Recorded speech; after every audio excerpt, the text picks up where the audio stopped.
भी मामलों की पुष्टि की जा रही है, जिसका उदाहरण हाल ही में पटना के 2 पॉजिटिव मरीजों का मिलना है। स्वास्थ्य विभाग द्वारा जारी किए गए चौथे अपडेट तक के अनुसार राजा बाजार और अगमकुआ इलाके में एक बार फिर से नया मामला देखने को मिला है, जिसके बाद बिहार में प्रभावितों की कुल संख्या 542 पर पहुंच गई है। वहीं प्रभावित इलाकों में भागलपुर, शिवहर, मधुबनी, कैमूर, पटना के मिले इलाके हैं, जिसके बाद स्वास्थ्य विभाग ने एहतियात के तौर पर प्रभावित इलाके को सैनिटाइज करने की प्रक्रिया को तेज कर दिया है। पटना में एक बार फिर से मिला कोविड-19 का मरीज। पटना में बीते दिन एक बार फिर से कोविड-19 का पॉजिटिव मरीज पाया गया है। खबरों की माने तो पॉजिटिव मरीज बिहार स्वास्थ्य विभाग के तीसरे सूची में पॉजिटिव घोषित किया गया है, जिनमें से एक पटना के राजा बाजार का जबकि दूसरा अगमकुआ का है। हालांकि अभी इस महिला में कोविड-19 के संक्रमण के चेन का पता नहीं लग पाया है, जो कि राजा बाजार की रहने वाली है। वहीं अगमकुआ में एक पुरुष में कोविड-19 पाया गया है। वहीं स्वास्थ्य मंत्रालय ने प्रभावित व्यक्तियों के आसपास के इलाके को सैनिटाइज करने का काम शुरू कर दिया है। मुख्यमंत्री नीतीश कुमार की कैबिनेट बैठक में 7 एजेंडों पर लगी मुहर। बीते दिन बिहार में मुख्यमंत्री नीतीश कुमार की कैबिनेट बैठक हुई थी, जिसमें बंद की वजह से वीडियो कॉन्फ्रेंसिंग के माध्यम से बैठक का आयोजन किया गया था, जहां पर मुख्यमंत्री नीतीश कुमार की अध्यक्षता में हुई बैठक में 7 एजेंडों पर मुहर लगाई गई थी, जिसके तहत कृषि इनपुट सब्सिडी के कुल 151 करोड़ रुपए की स्वीकृति दी गई है। वहीं स्कूल के रखरखाव के लिए भी राशि की स्वीकृति दे दी गई है। जिला स्तरीय स्कूल के प्राचार्य को राशि खर्च करने की अनुमति दे दी गई है। वहीं हर साल 12 लाख खर्च करने को ऐलान भी जारी किया गया है। प्रखंड स्तरीय स्कूल के लिए सालाना 6 लाख के खर्च की अनुमति दे दी गई है और बिहार विधानमंडल बजट सत्र 2020 पर मुहर लगा दी गई है। बिहार में कोविड-19 प्रभावितों की रफ्तार हुई धीमी। बिहार में कोविड-19 के असर को देखते हुए सरकार ने अब घर घर स्क्रीनिंग की प्रक्रिया को शुरू करवाने की पहल तेज करने का आदेश जारी किया था। वहीं बीते दिन मिले मामलों के बाद बिहार के 32 जिले में कुल मरीजों की संख्या 541 हो चुकी है। हालांकि बीते 6 दिनों की बात करें तो 1 मई से कोरोना के नए मामलों के मिलने में कमी आई है। मई में अभी तक 111 नए मामले मिले हैं, जिसके तहत स्वास्थ्य मंत्रालय द्वारा जारी किए गए डेटा के अनुसार शुरुआती समय में 7 दिनों के बीच में दोगुने स्तर पर मामले में बढ़ोतरी देखी जा रही थी। वहीं 22 अप्रैल से 26 अप्रैल के दौरान यानी कि 4 दिनों में हालात कुछ स्थिर नहीं हुए थे, जिसके बाद 9 दिन यानी कि 26 अप्रैल से 5 मई के बीच में कोविड-19 से प्रभावितों की दोगुनी हो रही संख्या में गिरावट देखा जाने लगा, जिसके तहत जहां 26 अप्रैल को 277 मामले बिहार में थे, वहीं 5 मई को 536 मामले देखने को मिले। बिहार सरकार ने गरीबों को 1000 के साथ अन्य सुविधा देने का किया ऐलान। कोविड-19 के इस माहौल में बिहार सरकार हर संभव कोशिश करके गरीबों की मदद करने में जुटी हुई है। इसके तहत बिहार सरकार ने पहले सभी गरीबों को 1000 रुपए देने का ऐलान जारी किया था। वहीं अब सरकार ने साफ तौर पर फैसला लिया है कि अब आम लोगों को मात्र 7 दिन के अंदर में राशन कार्ड बनाकर दिया जाएगा, जिसके बाद अब बिना राशन कार्ड वालों को राशन आसानी से उपलब्ध हो पाएगा। वहीं सरकार की तरफ से दिए जाने वाले 1000 से भी उनकी काफी मदद हो पाएगी। गया के रेड जोन की श्रेणी में रखने पर बिहार सरकार ने उठाए सवाल। बिहार के गया को रेड जोन की श्रेणी में रखा गया है। वहीं गया को रेड जोन में रखने पर नीतीश सरकार ने सवाल उठाया है, जिसके तहत स्वास्थ्य विभाग के प्रधान सचिव संजय कुमार ने कहा कि बिहार सरकार ने केंद्रीय स्वास्थ्य मंत्रालय से पूछा है कि गया को रेड जोन में किस रूप में डाला गया है, जबकि वहां तो कोविड-19 से मिले मामलों में अब केवल एक ही मामला पॉजिटिव रह गया है। आपको बता दें, कोविड-19 के बढ़ते असर को देखते हुए केंद्रीय गृह मंत्रालय ने पूरे देश में बंद की अवधि 17 मई तक बढ़ा दी है। वहीं इस दौरान सभी राज्यों के विभिन्न जिलों को अलग अलग जोन में बांटा गया है। वहीं बिहार में देखें तो प्रदेश के 38 जिलों में से 5 जिले रेड जोन में शामिल है। वहीं बाकी सभी जिलों को ऑरेंज जोन में रख दिया गया है।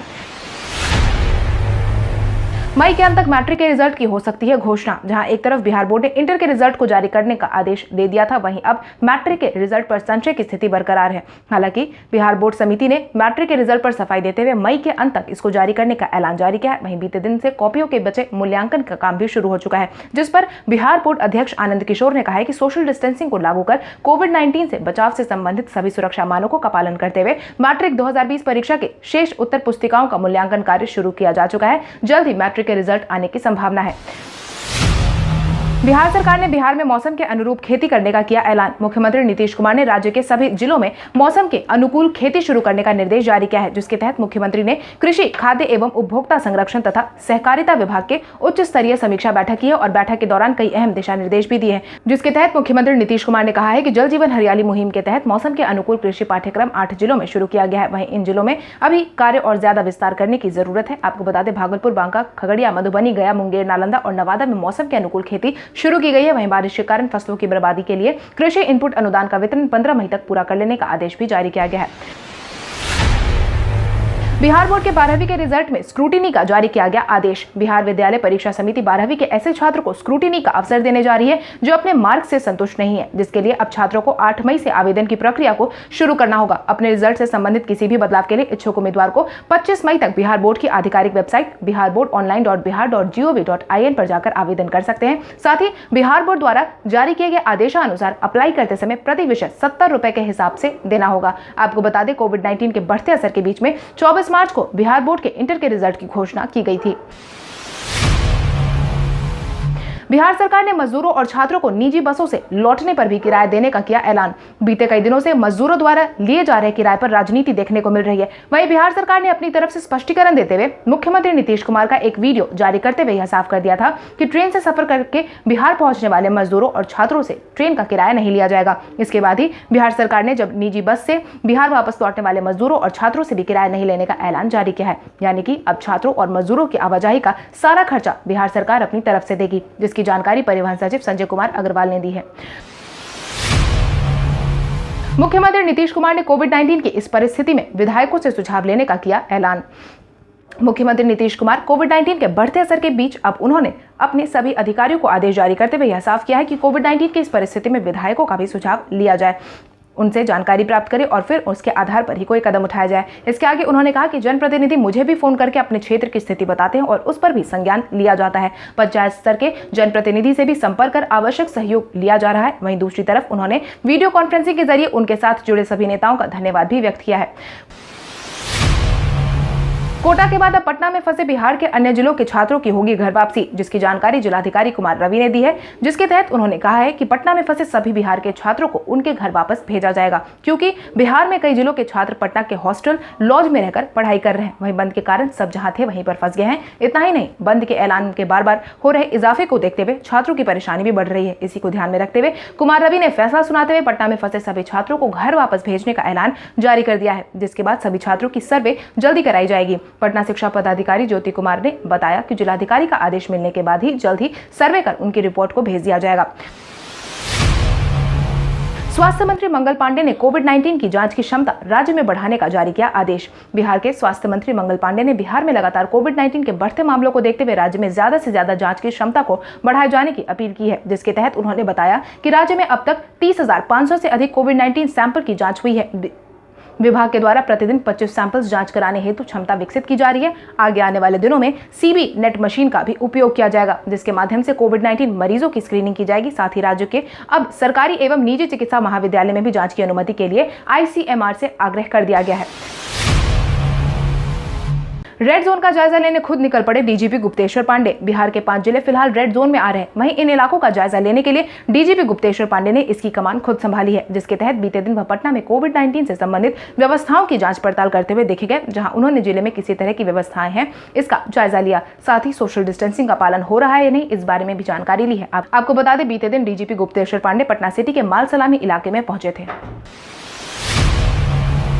लॉकडाउन के बीच मुख्यमंत्री नीतीश कुमार ने राज्यों में कुछ शर्तों के साथ दुकानों को खोलने का जारी किया आदेश। बिहार सरकार ने लॉकडाउन के सख्ती से पालन करवाते हुए थोड़ी ढील देने का भी फैसला किया है, जिसके तहत सरकार ने कई तरह की दुकान और संस्थान को खोलने का आदेश जारी किया है। यानी कि अब बिहार में कुछ नियमों के साथ पंखा, कूलर, एसी की बिक्री और मरम्मत की दुकान को खोला जा सकता है। इसके अलावा electronic, scooty, mobile, computer, UPS और बैटरी की दुकानों को भी खोलने की मंजूरी दे दी गई है। Automobile, motor garage, car, bike मरम्मत की दुकान को खोलने की अनुमति भी जारी कर दी गई है। सरकार ने कुछ दुकानों को खोलने में शर्त भी लगाई है। ऑटोमोबाइल स्पेयर पार्ट्स की दुकान 1 दिन के अंतराल पर खोली जाएंगी। वहीं गैरेज और वर्कशॉप रोज खोला जा सकेगा। अपनी जिद छोड़ काम पर वापस लौटे शिक्षकों के ज्वाइनिंग वेतन से संबंधित जारी किया गया आदेश। बीते काफी समय से नियोजित शिक्षक अपनी मांग को लेकर सड़कों पर उतरे थे। वहीं कोविड-19 के बढ़ते असर को देखते हुए साथ ही सरकार के साथ हुई बैठक के बाद सभी नियोजित शिक्षकों ने अपनी मांग को खत्म करने का फैसला सुनाया है, जिसके बाद सभी शिक्षक वापस काम पर लौटने भी लगे हैं। जिसके बाद शिक्षकों के योगदान और वेतन भुगतान को लेकर सभी जिला शिक्षा पदाधिकारियों को आवश्यक निर्देश जारी कर दिया गया है। शिक्षा विभाग ने अपने आदेश में यह साफ कहा है कि लॉकडाउन के कारण सभी स्कूल बंद है, इसलिए विद्यालयों में योगदान की व्यवस्था निम्नलिखित की जाती है। 24 श्रमिक स्पेशल ट्रेन से 28,000 लोग आज आएंगे बिहार वापस। बंद के कारण विभिन्न राज्यों में फंसे लगभग 28,000 लोग आज 24 विशेष ट्रेनों के माध्यम से बिहार पहुंचने वाले हैं। एक दिन के अंदर में विशेष ट्रेन से आने वालों की सबसे बड़ी संख्या होगी, जिसकी जानकारी सूचना एवं जनसंपर्क विभाग के सचिव अनुपम कुमार ने प्रेस कॉन्फ्रेंस में दी है, जिसके तहत उन्होंने यह कहा है कि विभिन्न राज्यों में बीते दिन 13 ट्रेनों से 14,951 लोग बिहार पहुंचे थे। आपको बता दें, इससे पहले 10 ट्रेन बिहार पहुंची थी, जिसके बाद आपदा प्रबंधन विभाग के प्रधान सचिव ने 2 दिन पहले कहा था कि बिहार आने वाली 60 ट्रेनों की सूचना विभिन्न राज्यों ने दे दी है और अगले कई दिनों तक जारी रहेगी। वहीं स्टेशन पर सभी लोगों को उनके संबंधित जिलों और फिर वहां से उनके प्रखंड मुख्यालय में राज्य सरकार वाहन से भेज रही है। स्टेशन पर पहुंचने के बाद यात्रियों की स्क्रीनिंग की प्रक्रिया भी जोर शोर से करवाई जा रही है। मुख्यमंत्री नीतीश कुमार ने अब लोगों की तरफ आ रही प्रतिक्रियाओं पर किया फोकस। बिहार में कोविड-19 के बढ़ते असर के साथ ही बिहार के कोने कोने से लोगों की अलग अलग सवाल और प्रतिक्रिया देखने को मिल रही है, जिस पर अब मुख्यमंत्री नीतीश कुमार ने ध्यान देने का ऐलान किया है, जिसके लिए मुख्यमंत्री नीतीश कुमार ने बीते दिन मुख्य सचिव दीपक कुमार के साथ अन्य वरीय अधिकारियों के साथ एक बार फिर से हाई लेवल मीटिंग की थी, जिसमें बिहार के अंदर ताजा हालात की समीक्षा की गई। योजनाओं के अंतर्गत आ रही शिकायतों पर ध्यान देने की बात कही गई है, जिसके तहत मुख्यमंत्री नीतीश कुमार ने कहा है कि लोगों द्वारा जारी किए जा रहे सभी सवालों का जवाब देना चाहिए, कोई भी सवाल छूटना नहीं चाहिए। सभी आम नागरिकों के हर मोर्चे पर मदद की जाए। पटना में प्राइवेट ऑफिस को खोलने का जारी किया गया ऐलान। कोविड-19 के बढ़ते असर के बीच पटना में प्राइवेट ऑफिस खोलने का ऐलान जारी किया गया है, जिसकी जानकारी जिलाधिकारी कुमार रवि ने दी है। इसके साथ ही उन्होंने यह भी कहा है कि पटना के प्राइवेट दफ्तर हफ्ते में 3 दिन के लिए खोले जाएंगे, जिससे कि अब पटना में प्राइवेट दफ्तर सोमवार, बुधवार एवं शुक्रवार को ही खुलेंगे। इसके साथ ही उन्होंने यह भी साफ किया है कि प्राइवेट ऑफिस में 33% उपस्थिति के साथ ही इन दिनों पर काम करवाया जाएगा। हालांकि उन्होंने शॉपिंग कॉम्प्लेक्स, मार्केट कॉम्प्लेक्स और शॉपिंग मॉल को अभी नहीं खोलने का ऐलान जारी किया है। अजय आलोक ने तेजस्वी यादव पर कसा तंज। कोविड-19 के बढ़ते असर के बीच बिहार में राजनीति भी जोर शोर से देखने को मिल रही है, जिसके तहत जदयू नेता अजय आलोक ने हाल ही में तेजस्वी यादव पर टिप्पणी करते हुए कहा है कि बड़े ज्ञानी के पास ज्ञान सामान्य ज्ञान की कमी है, क्योंकि प्रदेश में 20,000 ट्रेन है और वो कह रहे हैं कि 12,000 ही ट्रेन है। हालांकि हमें उम्मीद थी कि 50 ट्रेन और 2,000 बस का पैसा जमा करा देंगे, लेकिन इसकी कोई चर्चा नहीं की गई है। इतना ही नहीं, उन्होंने यह भी कहा कि तेजस्वी यादव तो पता नहीं कि गवर्नेंस कैसे होती है। अगर सोशल डिस्टेंसिंग का पालन हम लोग नहीं करेंगे तो क्या संदेश जनता के पास जाएगा। कांग्रेस ने सरकार को एक बार फिर लिया आड़े हाथ। कोविड-19 के बढ़ते असर के बीच अन्य राज्यों में फंसे मजदूरों और छात्रों को उनके घर वापस भेजा जा रहा है। वहीं इसी बीच बिहार कांग्रेस के नेताओं ने कर्नाटक सरकार पर मजदूरों को जबरदस्ती रोके जाने की राजनीति शुरू की है, जिसके तहत बिहार कांग्रेस संगठन के प्रभारी ब्रिजेश पांडे और युवा इकाई के पूर्व अध्यक्ष ललन कुमार ने कहा है कि बिहार के मजदूरों से जबरदस्ती काम करवाने के उद्देश्य से कर्नाटक सरकार द्वारा कर्नाटक से बिहार आने वाले मजदूरों को रोकने की कोशिश की गई है और यही कारण है कि उनकी ट्रेन को इसी मंशा से कैंसिल करवाया गया है। रेल टिकट के नाम पर बढ़ते विवाद के बीच लोगों को याद आए लालू यादव। बिहार में रेल टिकट के नाम पर जारी राजनीति के बीच लोगों को अब लालू यादव की याद आने लगी है, क्योंकि साल 2008 में लालू यादव ने बाढ़ प्रभावितों के लिए मुफ्त में ट्रेन चलवाई थी। वहीं दूसरे राज्यों से वापस बिहार लाने के लिए सरकार ने पहले सभी मजदूरों और छात्रों से किराए की वसूली की थी। हालांकि हरकत में आई सरकार ने बाद में अपने आदेश को वापस लेते हुए सभी छात्रों और मजदूरों के फ्री में यात्रा करवाने का आदेश जारी किया था। शिवसेना के बयान पर राजनीति हुई शुरू। शिवसेना ने बीते दिन सामना अखबार में एक लेख में मजदूरों की तुलना सीधे तौर पर पालघर मामले से की थी, जिसमें विशेषकर नीतीश कुमार और योगी आदित्यनाथ की निंदा की गई थी, जिसके बाद इस मुद्दे पर अलग अलग दलों के नेताओं ने अपनी प्रतिक्रिया देना शुरू की थी, जिस पर भाजपा के सांसद रामकृपाल यादव ने कहा कि शिवसेना को अपना कर्तव्य देखना चाहिए। जिस तरीके से शिवसेना ने राज्य में खाने पीने की ठीक से सुविधा नहीं दे पाई है, उसकी वजह से प्रवासी मजदूर अपने अपने राज्यों में लौटने पर मजबूर हो गए हैं और अपना काम ठीक से नहीं कर रही है, लेकिन दूसरों को नसीहत जरूर दे रही है। वहीं जदयू के महासचिव केसी त्यागी ने कहा है कि बिहार सरकार अपने कर्तव्य को बहुत अच्छे से निभा रही है और हर संभव प्रयास कर रही है। रविंद्र जडेजा भारत के अब तक के सबसे बेहतरीन फील्डर। उक्त बयान भारतीय टीम के पूर्व खिलाड़ी प्रवीण आमरे ने लाइव इंस्टाग्राम सेशन में दिया है, जिसके तहत उन्होंने कहा कि रविंद्र जडेजा भारत के अब तक के सबसे बेहतरीन फील्डर हैं। आपको बता दें, प्रवीण आमरे द्वारा दिए गए इस बयान के यह भी कहा गया है कि रविंद्र जडेजा अब तक के सबसे बेहतरीन फील्डर को उन्होंने अब तक देखा है। वो काफी अच्छी तरह से एंटिसिपेट करते हैं और जबरदस्त थ्रो करते हैं, जो कि किसी भी गेंदबाज के लिए बेहद जरूरी है। बिहार के टॉप में इन जिलों का नाम है शुमार। बिहार में कोविड-19 से प्रभावितों की संख्या लगातार बढ़ती जा रही है। वहीं इसी क्रम में बिहार के प्रभावित जिलों में पटना, मुंगेर, रोहतास, नालंदा, सिवान समेत अन्य जिलों से प्रभावितों की संख्या लगातार बढ़ती जा रही है। वहीं इन इलाकों को रेड जोन में डाल दिया गया है, जहां अब तक पटना के 44 मरीज, मुंगेर के 102 मरीज, रोहतास के 52 मरीज, बक्सर के 56 मरीज और नालंदा के 36 मरीज की पुष्टि हुई है। वहीं अब तक बिहार में 28,000 से ज्यादा सैंपल्स की जांच की जा चुकी है। वहीं बिहार में कोविड-19 की जांच के लिए 7 जांच केंद्र भी फिलहाल एक्टिवेट मोड में काम कर रहे हैं।